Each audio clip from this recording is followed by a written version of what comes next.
salam pintar IPGM KDI. Kata orang tak kenal maka tak cinta, sudah kenal jangan jatuh cinta.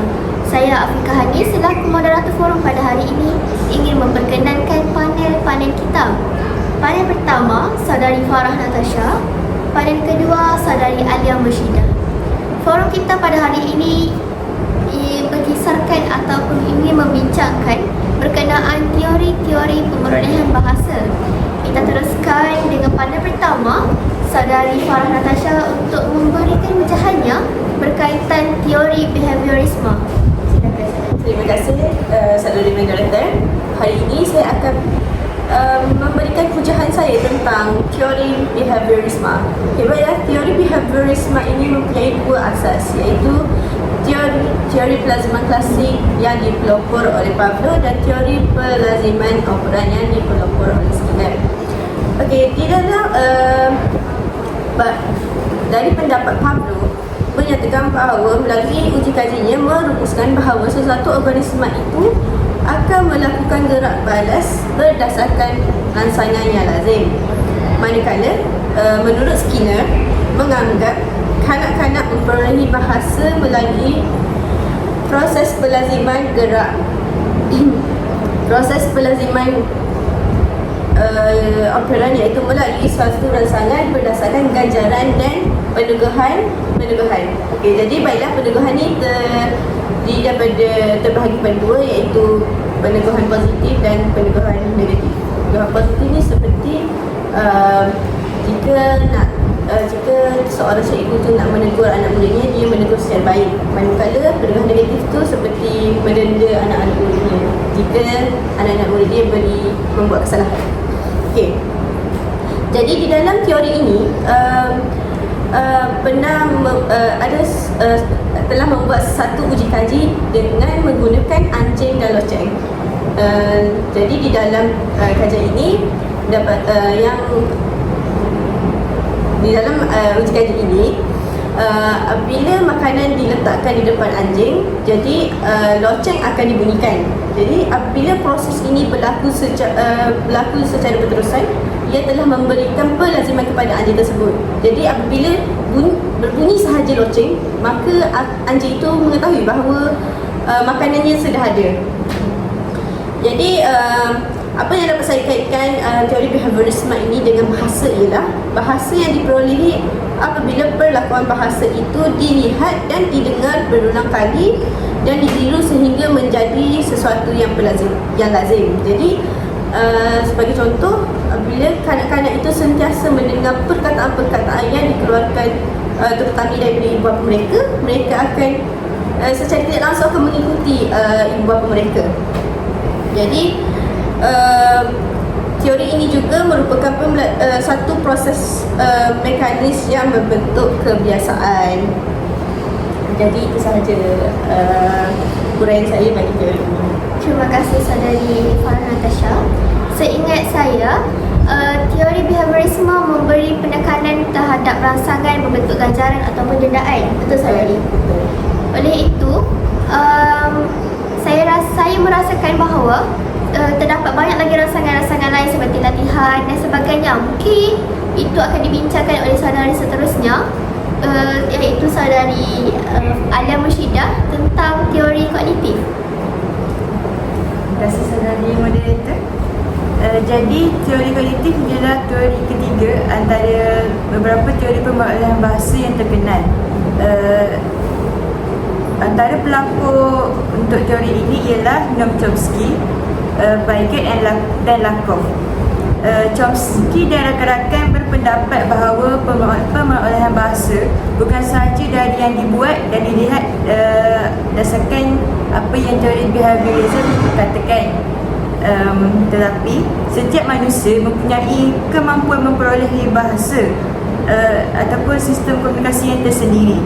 Ini dinamakan sebagai kemampuan jentera penguasaan bahasa.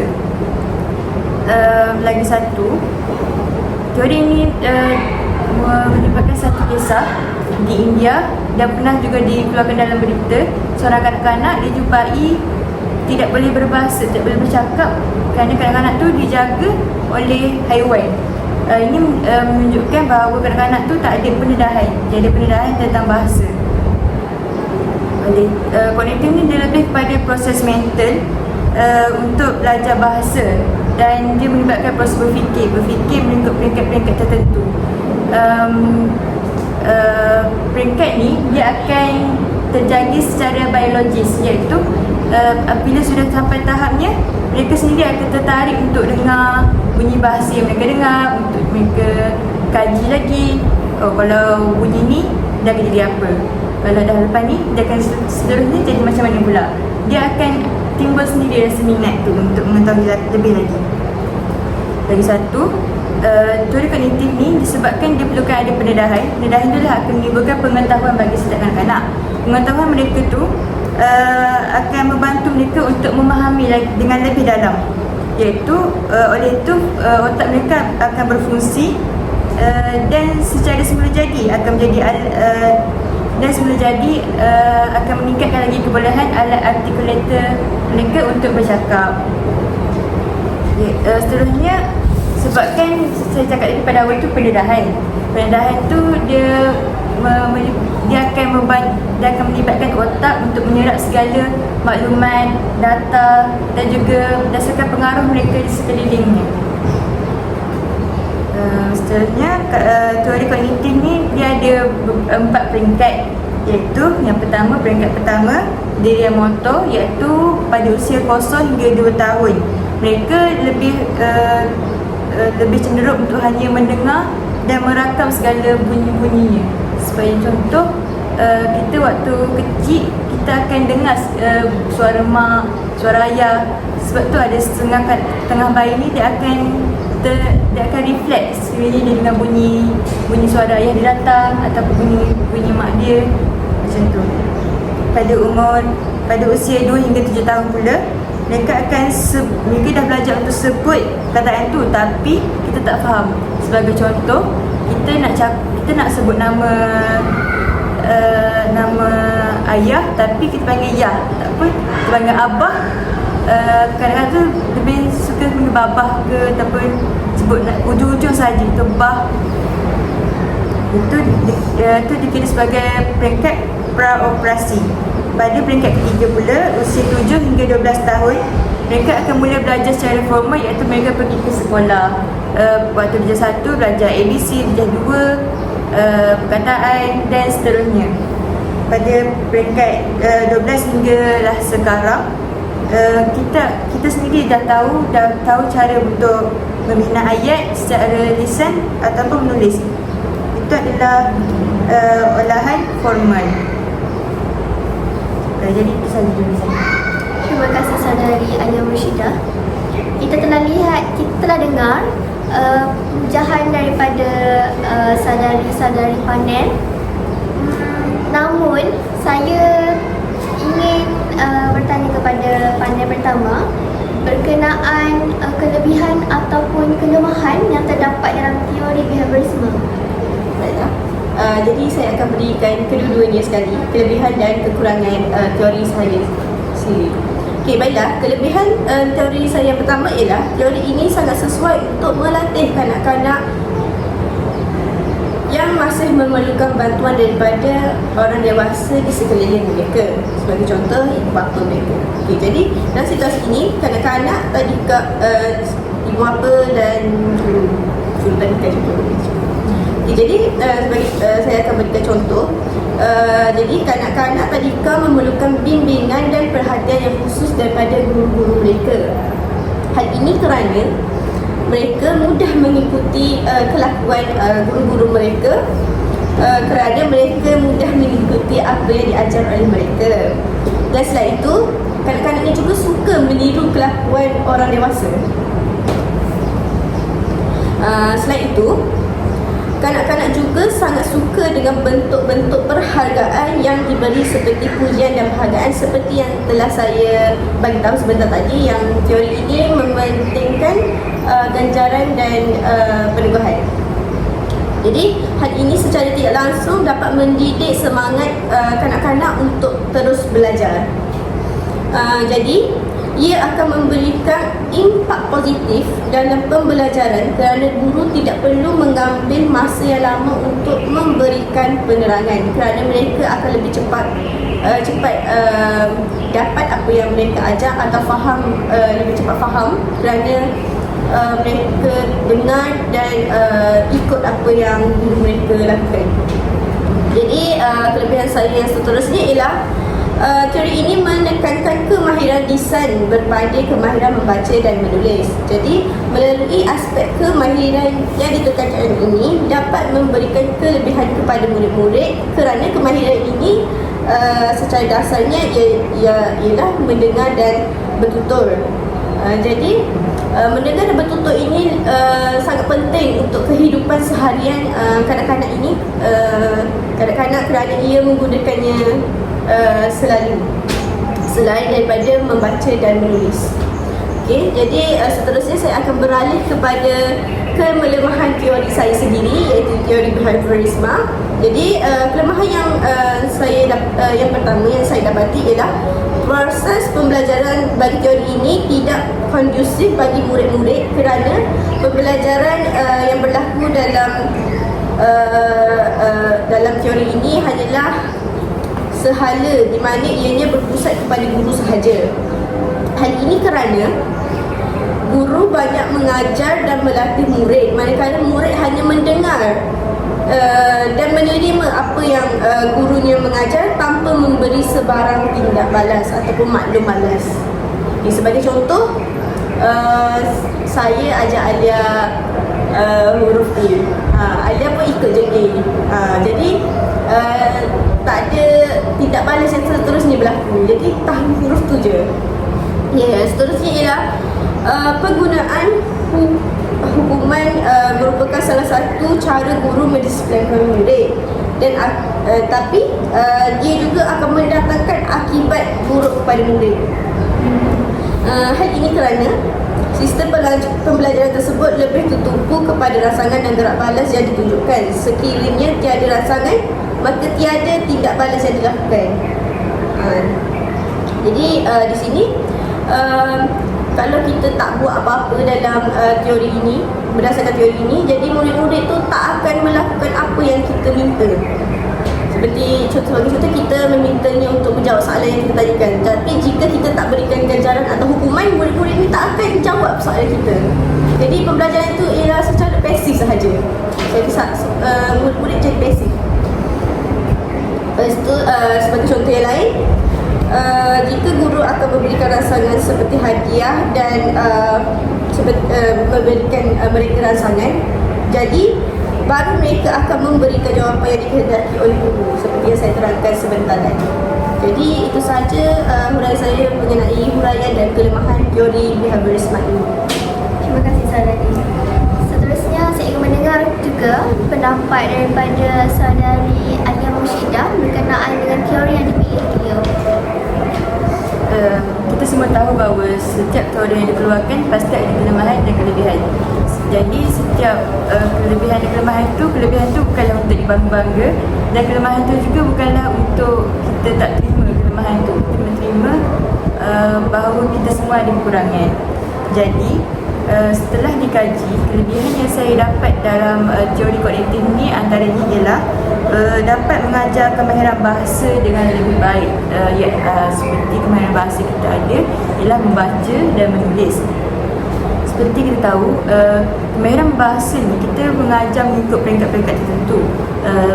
Iaitu pada peringkat pertama kita hanya mengajar mereka huruf, kita mengenal huruf, menulis huruf, sebut, mengikut bunyi yang betul, dan guru pun biasanya akan nyanyikan lagu yang sesuai, lagu yang dekat kanak-kanak, iaitu lagu A, B, C, D, E, F, G. Jadi semua lagu tu semua murid tahu lagu tu, jadi senang nak ingat. Seterusnya selepas mengenali huruf, mereka akan mengenali perkataan, iaitu mula daripada ejaan yang ada satu sukata seperti wow, van, bus, itu satu sukata. Yang kedua, dua sukata pula seperti meja, Kudung, cantik, dua suku kata. Seterusnya ketiga suku kata pula seperti kerusi dan selebihnya. Jadi setiap tu ada peringkat-peringkat mengikutkan penyesuaian murid-murid itu sendiri. Seterusnya bila dah tahu beberapa perkataan, mereka juga perlu tahu cara untuk membatang suku kata. Seperti contoh ejaan cantik, C-A-N T-I-K-T, cantik. Itu antara contoh membatang suku kata. Akhir sekali mereka sudah mula belajar untuk membuat ayat, tak kisah melalui tulisan ataupun lisan. Membuat ayat juga ada peringkatnya. Mula ayat tunggal, lepas tu ada pelengkap pula, ada penambahan imbuhan dalam beberapa perkataan, lebih lagi kepada perkataan yang melibatkan kata kerja. Yang kedua, kelebihan yang kedua pula, ia berpusatkan murid. Jadi dia bukanlah guru sahaja yang memberikan pengajaran kena buat apa dan sebagainya. Memang guru akan bagi latihan dan penilaian murid tu akan diperhati satu persatu supaya guru dapat tengok setiap murid ni tahap dia sampai mana je dalam pemelajaran bahasa tu. Dapat lihat pemelajaran bahasa. Lepas tu yang ketiga, pembelajaran mengikut kadarkan diri. Kita tahu setiap orang ada kebolehan yang tersendiri. Sebagai contoh, cara belajar saya kena membaca sambil saya dengar apa yang saya baca supaya ingat. Ada setengah orang dia hanya kena baca saja. Ada setengah orang kena baca waktu malam baru masuk. Jadi setiap orang tu ada kemampuan yang tersendiri untuk dia dapat sesuatu tu. Berkait juga dengan kanak-kanak. Kanak-kanak memang sudah pasti setiap peringkat umur ada cara yang tersendiri untuk kita gunakan bahan dan teknik yang betul. Sebagai seorang guru, kita memang kena tahu waktu bayi kebolehan diorang sampai kat mana je. Waktu dah usia 2 hingga 7 macam mana pula, seperti peringkat-peringkat yang saya dah nyatakan tadi. Jadi guru boleh ambil peringkat-peringkat tu supaya sebagai rujukan mereka untuk sediakan bahan dan teknik yang betul. Jadi setelah saya ceritakan kelebihan, ada juga kelemahan yang masih ada dalam teori kognitif ni, iaitu mereka kurang kemahiran lisan. Seperti teori behaviorism, mereka juga ada juga akan bercakap berdasarkan apa yang mereka biasa dengar kan, saudara Farah. Bagi teori kognitif ni, mereka kurang kemahiran lisan sebab mereka banyak membaca dan menulis saja. Sebabnya mereka hanya tumpu pada latihan yang cikgu bagi. Lagi satu, bila teori kognitif ni dia tak terlalu menggalakkan aktiviti secara berkumpulan. Dia lebih kepada individu saja. Maksudnya dia akan menyusahkan cikgu jugalah untuk tengok satu persatu murid ni. Kita buka buku, tengok murid ni ada masalah ni, murid ni masalah lain pula. Jadi dia akan membebankan guru jugalah untuk kita pastikan, untuk kena pasti mereka punya masalah macam mana. Selepas tu jadi satu masalah juga untuk kita asingkan pula mereka ni supaya cara kita ajar mereka tu lain pula. Yang berkebolehan kita ajar cara peringkat tinggi sikit, yang lemah tu kita ajar yang cara ringan-ringan saja. Kelebihan yang kedua pula kelemahan yang kedua pula, dia sebabkan kita terlalu terikat dengan psikologi kanak-kanak. Kadang tu dia akan menyebabkan guru jadi keliru nak buat aktiviti macam mana bagi murid berminat dengan pembelajaran dan pengajaran itu. Sedangkan setiap kanak-kanak, setiap peringkat kanak-kanak dia ada kebolehan tersendirilah. Ada yang lebih suka mendengar, ada yang lebih suka belajar sambil buat aktiviti, ada yang suka secara formal. Dia jadi, kalau guru terlalu terikat dengan psikologi kanak-kanak, dia jadi susah untuk tentukan aktiviti apa yang sesuai. Baik, itu sahaja. Saudari Alia Murshidah ada menyebutkan berkenaan aktiviti. Jadi saya ingin bertanya kepada saudari Farah Natasha, apakah aktiviti yang dilakukan berdasarkan teori behaviorisme? Wah, soalan cukup emas ya, saudari moderator. Apa aktiviti yang terlintas di kepala saya mengenai dan apa yang boleh dikaitkan dengan teori saya ialah cara-cara kanak-kanak untuk menjaga kebersihan diri. Jadi sebagai contoh, guru akan menunjukkan terlebih dahulu bagaimana cara-cara untuk membersihkan diri. Sebagai contoh, guru menunjukkan cara-cara untuk memberus gigi. Lepas itu, kanak-kanak tu akan cuba mengikuti kelakuan guru-guru mereka. Pada peringkat yang atas sedikit, aktiviti yang dapat saya terlintas kepada saya ialah guru akan mengajar murid-muridnya menambah dan menolak berdasarkan kemampuan dan aras yang bagi murid tersebut. Berdasarkan, sebagai contoh, aras ni ada 3, iaitu lemah, sederhana dan tinggi. Jadi itu sahaja pendapat saya. Aktiviti yang agak menarik dan kita mestilah nak dengar juga daripada saudari Alia Mushidah tentang aktiviti yang dilakukan berkaitan dengan teori kognitif. Bagi saya pula, bagi teori kognitif, saya lebih suka menerapkan aktiviti menulis lah.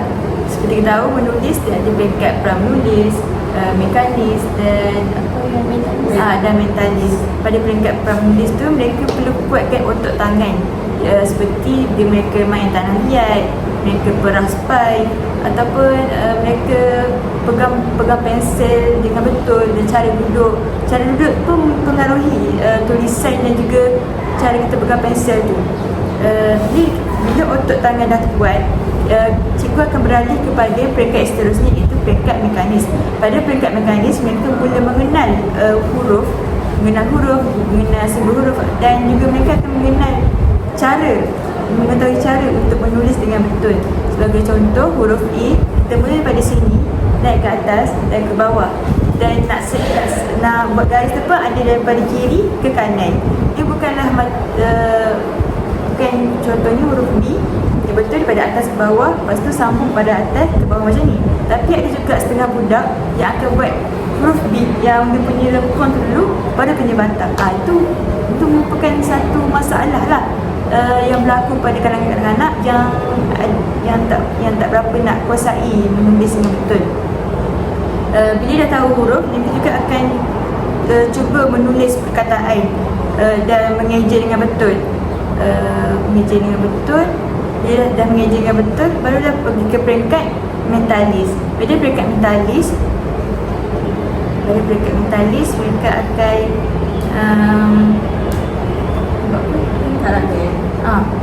pada peringkat mentalis pula, mereka akan mula membina karangan. Sebagai contoh, kanak-kanak dia lebih suka pada gambar, pada fizik, pada apa yang mereka nampak dengan panca indera, iaitu benda yang menarik. Gambar tu pula kita perlu gunakan gambar yang dekat dengan kanak-kanak. Sebagai contoh, gambar di taman, gambar di kantin sekolah, gambar di kawasan kelas. Seperti yang kita pernah lalui sebagai seorang pelajar sekolah rendah, setiap kali peperiksaan tentu akan ada gambar di kawasan sekolah sahaja, supaya kita mudah kaitkan dengan kehidupan seharian. Sebagai contoh, gambar mereka sedang gotong royong di dalam kelas. Ada yang sedang cuci padam bangku putih, ada yang susun meja, ada yang sapu sampah. Benda tu pun guru-guru selalu terapkan dalam murid-murid untuk sentiasa membuat gotong royong. Jadi bila murid-murid dah biasa buat, mereka boleh terapkan dalam penulisan mereka juga. Jadi itu sahaja. Baik, saudara-saudari dan para panel yang dihormati sekalian, saya ingin mengucapkan terima kasih kepada para panel kerana telah menghujahkan hujahan mereka dengan sangat baik dan lancar. Kita telah mendengar dan telah melihat betapa jelasnya semangat seorang guru untuk membuat kajian ataupun selidik terlebih dahulu bagaimana cara untuk mendidik para pelajar. Oleh itu, bagi mengakhiri forum kita pada hari ini, izinkan saya memberikan sebuah pantun. Hadirnya kami hujah dibentang, berdiri teguh bangsa terjulang. Hakikat hidup bukan kepalang untuk mencari pendidikan terbilang. Saya mewakili para panel mengucapkan ribuan terima kasih kepada para penonton ataupun saudara-saudari yang sedang melihat kerana telah setia bersama kami mendengarkan hujah kami sehingga ke akhirnya. Oleh kerana waktu yang terbatas, saya mengakhiri forum ini dengan sekian. Wabillahi taufiq wa hidayah. Wassalamualaikum warahmatullahi wabarakatuh.